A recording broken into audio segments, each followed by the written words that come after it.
Hello, this is Christina coming to you from sunny California and my kitchen corner. Today I would like to share with you a small thrift store haul. These are some of the items that I'll be using for upcoming fall collaborations and challenges. And I'm going to start off with this tray that has wooden handles. And everything I purchased today was 50% off. I picked up this tray for $2.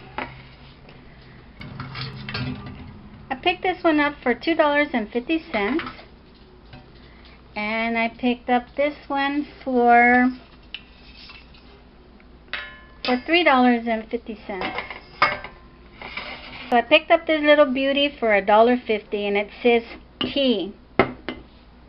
I also picked up this Birdhouse kit for $1. I'm hoping that my godchild Alicia and I can build this together, and that would be a nice fall activity. I picked up this armband for my cell phone. I believe I paid $1 for this. I hope that you'll come back and visit me for these challenges and collaboration. If you like this video, please share, like, comment, and subscribe to my channel if you haven't done so. I would appreciate it. Happy fall!